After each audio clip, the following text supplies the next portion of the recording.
So if you know somebody that wants to join American Sign Language, which is, if you're not familiar with it, it is basically hand gestures in a person, whether either they show facial expressions through using their face, if they want to sign using their hands.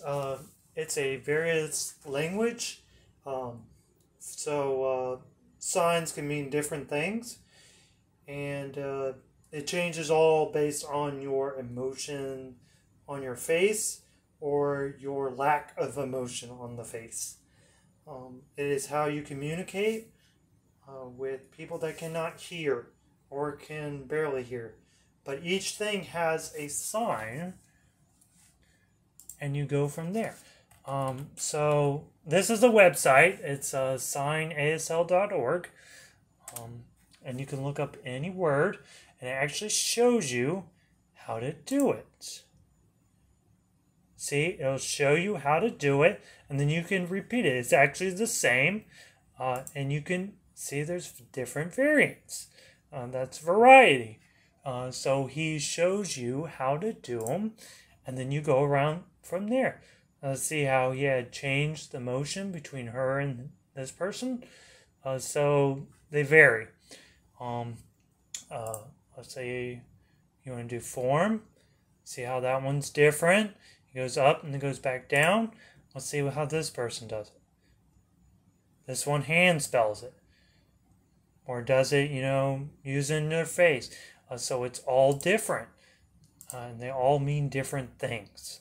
Because there's more than one in the English dictionary of form.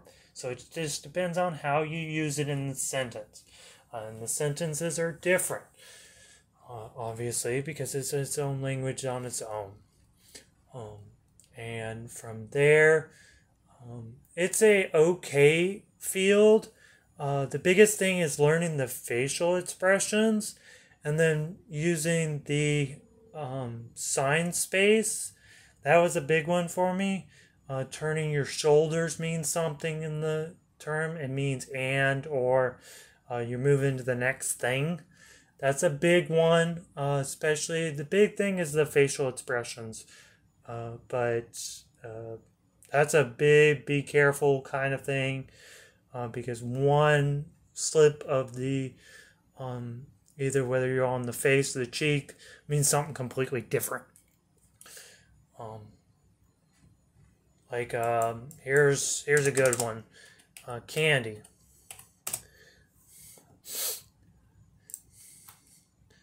Candy's on the side of the face. Now, if you go apple, apple is a little bit lower. See, candy was up there, apple's down here by the cheek. So they just vary from sign to sign, and then how you use it in the sentence. Is it an okay field? If you like public speaking and signing at the same time. As hard as that sounds, it's pretty difficult. I actually left the field because of that. I saw people gesturing in, because usually you're by yourself. You have to be by yourself, usually. Sometimes you work in pairs, but not always. But when you work, that's what scared me away. I saw people at my university doing a whole lecture by themselves. And it was fast. And that's what scared me away, is I didn't like how fast you had to be and how error-free you have to be in the heat of the moment. So, standing up in front of people is hard enough. But signing in front of people and doing all the gestures and the facial motions and signing the correct thing all at the same time, that was kind of my, maybe I want to think about something else. There is plenty of books out there to help you if you're struggling with the hand motions. That, like I said, this side helps you with the actual sign, and it shows you where it is. That's a big one. And then once you move on to the sign space, that gets even more difficult. So knowing these is key, and then you move on to the sign imaginary space, which is really fun. And then you talk in front of other people. Um, they have really good people. I didn't have necessarily a problem with the people. I liked the people. They were good people. Um, I felt like I fit in the community. The community's great. Um, but it's just the fact that I feel like at the time, standing in front of people, they're all watching you, maybe 1,000, 2,000 people all watching your hand gestures and your facial expressions to try to figure out what the word is. That was just, I don't know. I just decided to do something else based on that. If it's the career for you, great. If you've been doing it all your life, even better. That's usually the people that do it. People that have been doing it for their whole life with their parents or whether they know someone. Usually that's the person that ends up being the sign language interpreter. Not saying anybody else can't do it. I tried. My parents aren't deaf or anything. I don't know anyone's deaf. I learned it in the community.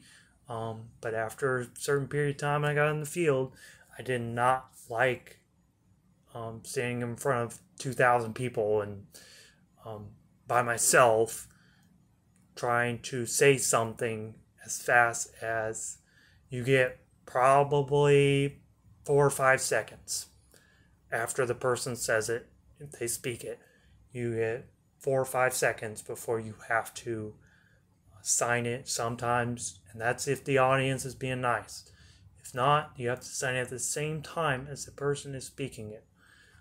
It's very, very difficult job to get into. The compensation's really good though. Usually it's like an entrepreneur kind of thing. You get based on unless you work for a company, you get paid based on the job that you do. Not saying, usually the pay is a little bit better for that versus, working for $15 or $16 an hour or something like that. So it has its advantages and it has its disadvantages, just like every field. But if it's the field for you, more the merrier. Wish you luck.